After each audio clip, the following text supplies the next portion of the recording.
This is Including You, the new series from Lead at Any Level. Including You features stories from chief diversity officers and other executives who are creating inclusive cultures in their organizations. Our goal is to show what's working in companies just like yours, to give you the tools you need to keep pushing for progress in your own workplace. We want to create belonging and opportunity for everyone, including you. And now here's your host, Amy C. Waninger.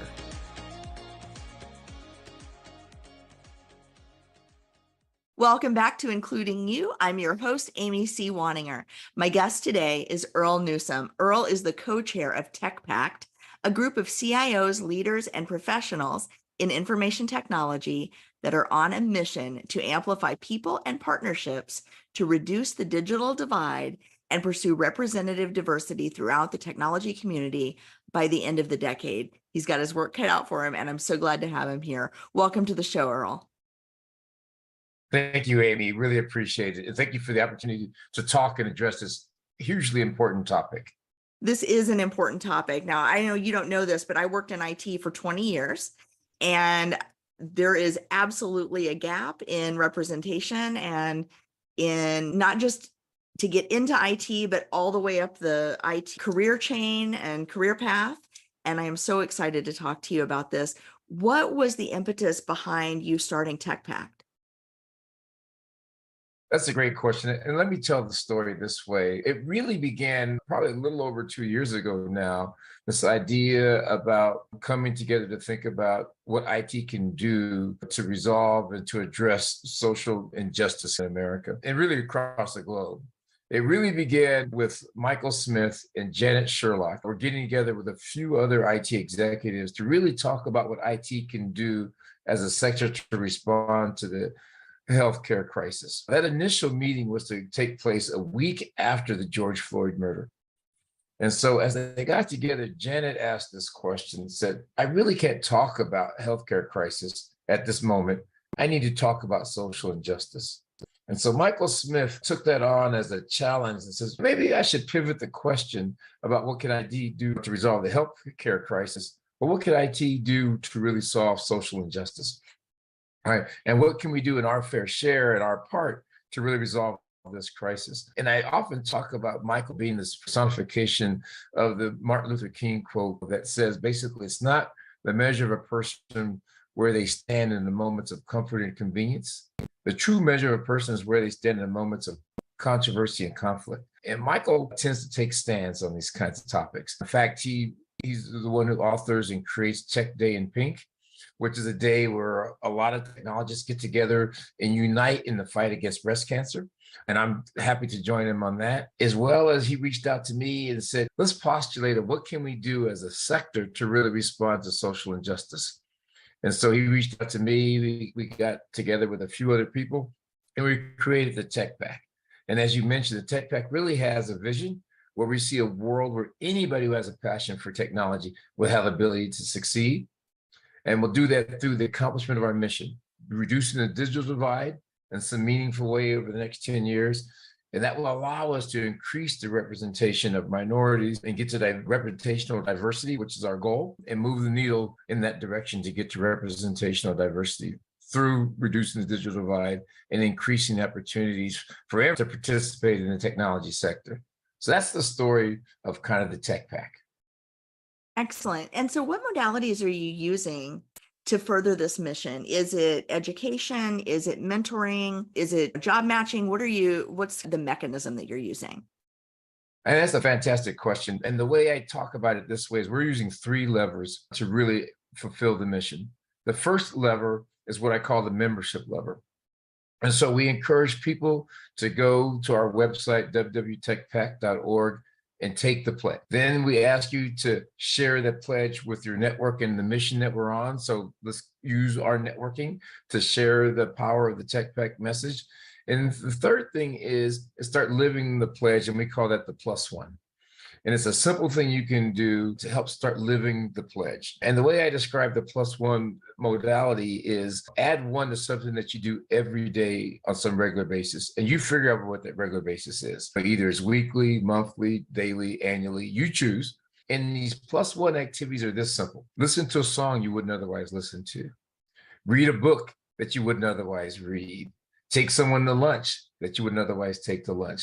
Add a supplier to the people you work with on an everyday basis. Add a candidate that you wouldn't otherwise see.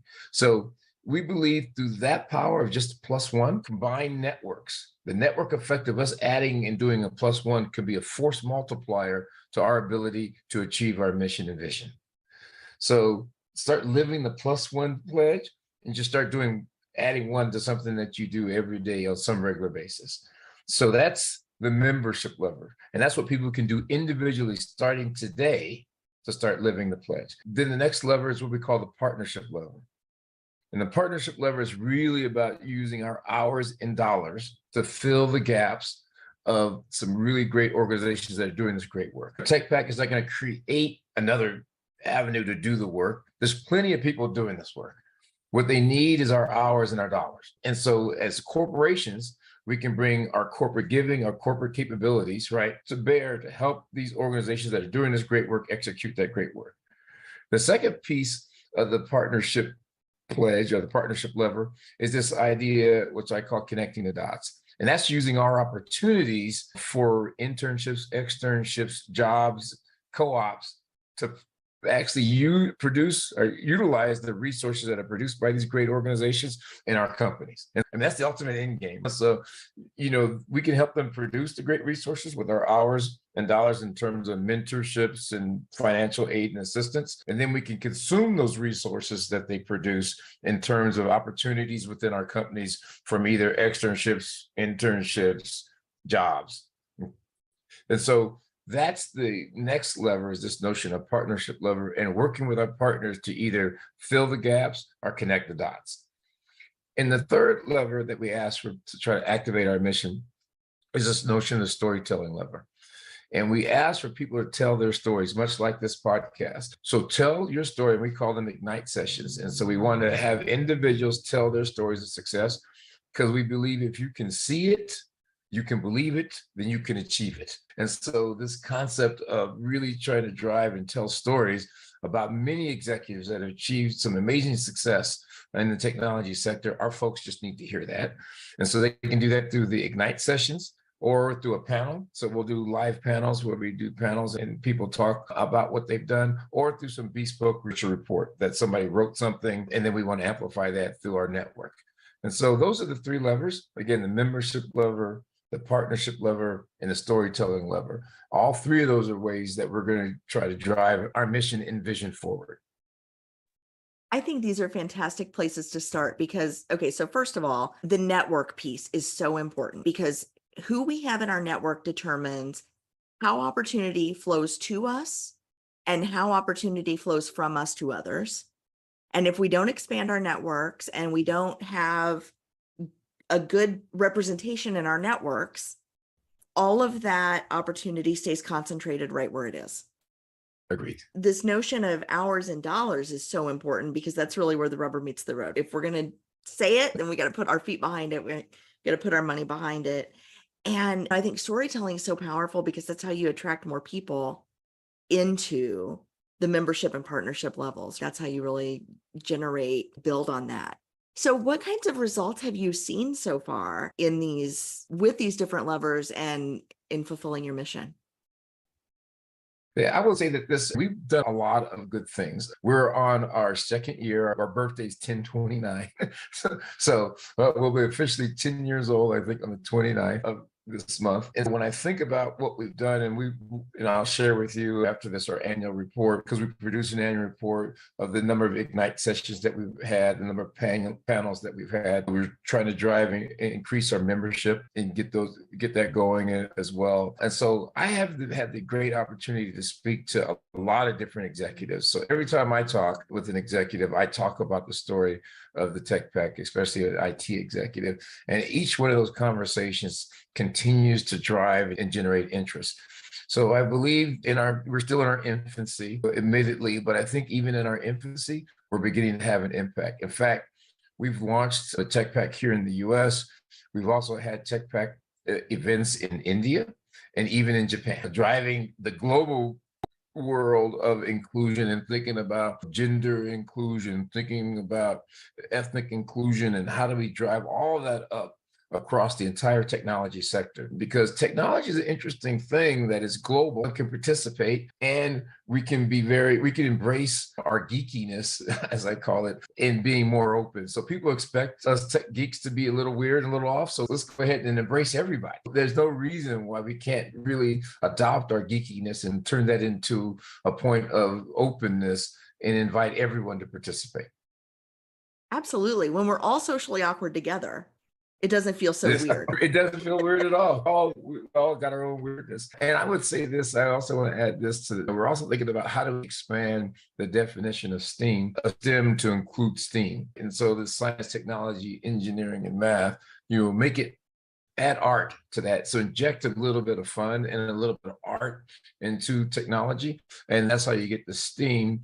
And I really believe STEAM is the future of STEM. And when we think about that, that means we're injecting the ability to have more design into our technology, because technology that is designed well, gets leveraged well, gets adopted well. And so I believe the power of our inclusive nature helps us to even include multiple disciplines into the technology sector, which allows for us to even be better, be more human-centric, more people-centric in the devices that we use and leverage every day.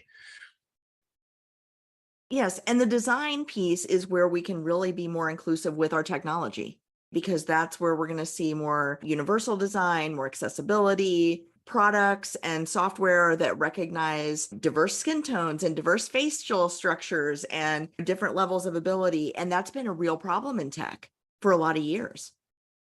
It has been, and that's why the design nature of this is so important. It's got to be designed for humans, by humans. This notion that you're right, because there's been the challenges with technology that doesn't recognize skin tone or doesn't work really well with the various tones, or difficult to use if you're challenged from a hearing or whatever perspective. And so they're differently abled. And so as we think about how do we design tech with humans in mind, that design element, to your point, becomes increasingly important.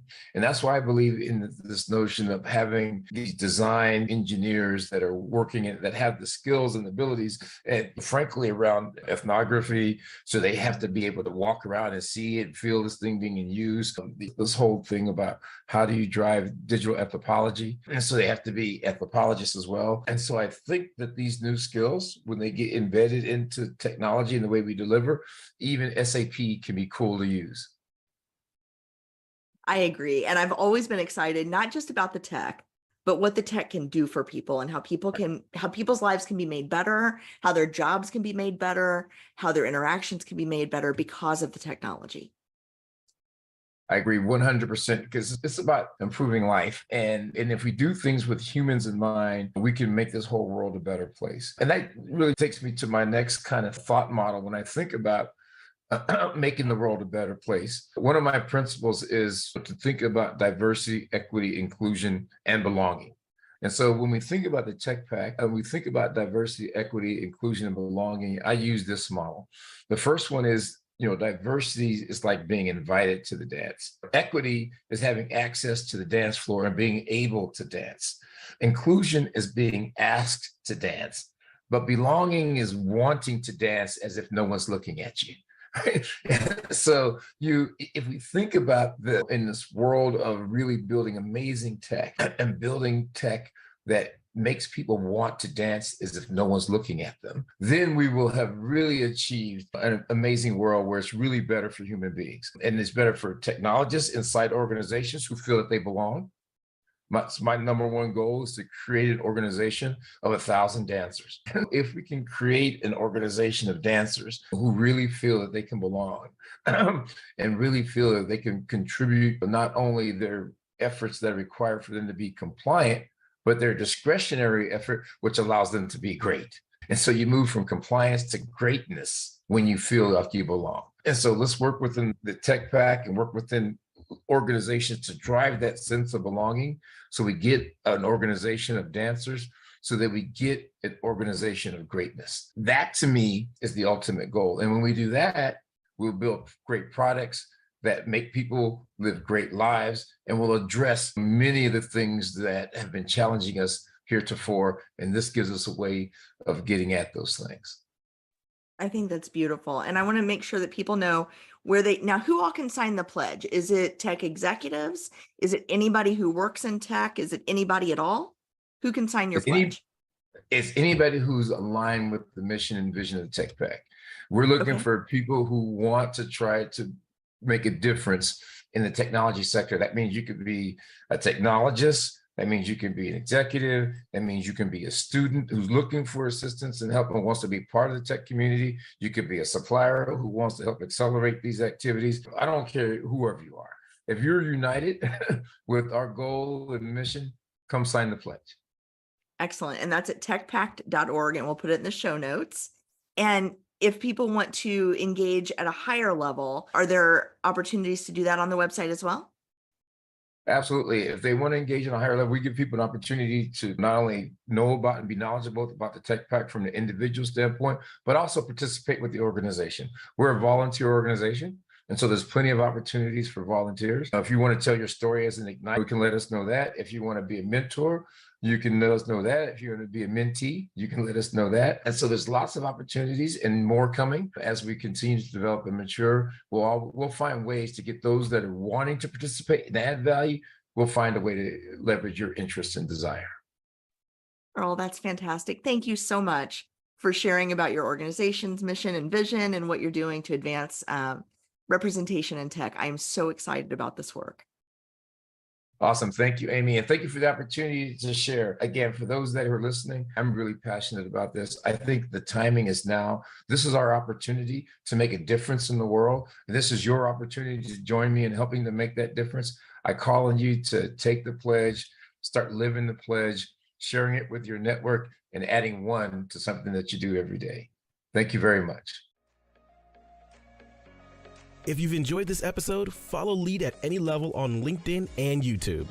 Then join us for Including You video simulcast every Thursday at noon Eastern. Including You can also be enjoyed each week as part of the Living Corporate audio podcast series, available on all major podcast platforms. Learn more at living-corporate.com. Including You is brought to you in part by Lead at Any Level, a boutique training and consulting firm improving employee engagement and retention for companies that promote from within.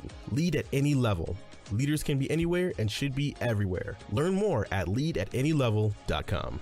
Lead at Any Level and its logo are registered trademarks of Lead at Any Level LLC. The views and opinions of guests on our show do not necessarily reflect the positions of Lead at Any Level, Living Corporate, or the sponsors of Including You.